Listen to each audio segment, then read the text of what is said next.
What is going on, you guys? My name is Rage and we are back today with another Doom Chapter 4 video unlock and playthrough. In today's video, we're going to be continuing from the first node using the new Warriors team here, being Deathpool, Cloak, and Dagger. And I did boost them up a little bit further to my first video just to kind of showcase that they do actually need to be level 70 and tier 13 to have a better success rate in terms of getting these done. So that being said, let's dive right in here to the gear and stats and then dive right into the gameplay.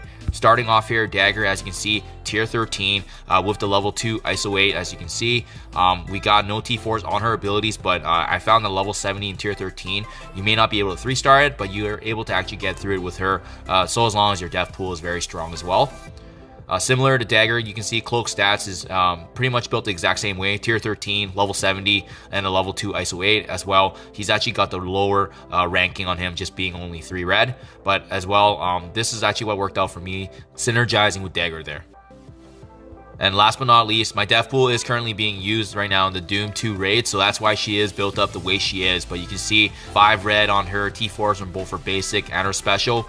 And as well, we got the level 2 ISO 8 blue, and you can see with that one, it is the blue that gives you the significant increase here. So that being said, that is my roster right now, you guys. Let's dive right in to the gameplay.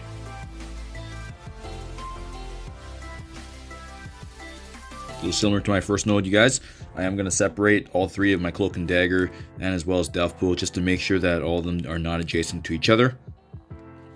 And this node is extremely dangerous just because at the beginning we are dealing with 2 Cloaks that have a lot of negative conditions, so we have to move fast here. So you can see it's a Hela, Scarlet Witch, 2 Cloaks, and a Thanos.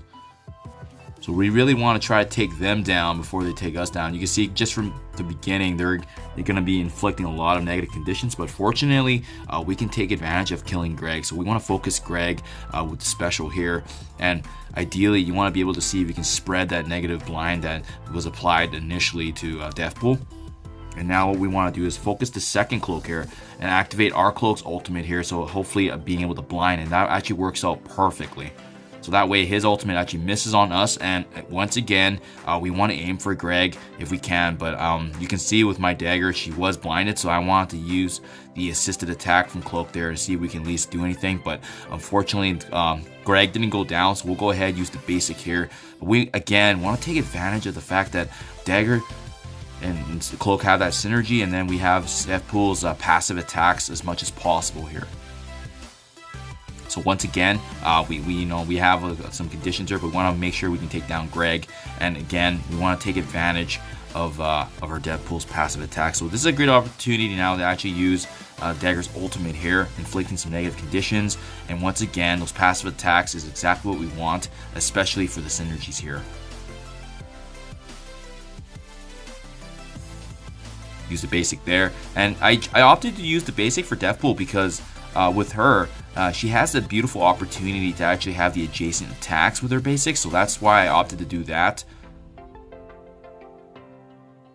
You can see with Dagger getting weaker there. We're going to try that again now with the basic once again and see if we can take down anybody, just because our death pool is so powerful, and the passive attacks you can see is absolutely becoming very clutch, just in being able to give us that opportunity here to take them down and use the passive attacks and constantly be able to generate those attacks on them. So you can see that's really becoming the main forefront here in terms of the damage, right?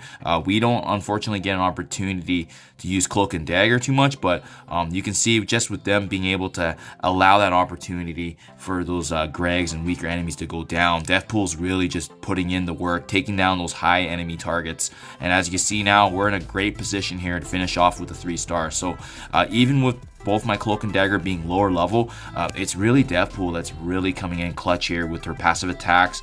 And so as long as Cloak and Dagger have a little bit of RNG on their side, a little bit of luck, and being blind as you saw, they were able to take advantage and provide Deathpool those opportunities to have those extra additional attacks. So hopefully this is able to show you guys a little bit of the strategy utilized in 4.2 and as well as going forward into 4.3, just because the new Warrior synergy is extremely important, especially if you're using a lower level team, but hopefully you have your death pool built up as well. Thank you as always, you guys. Do appreciate you checking my videos, and as always, I'll see you in the next one.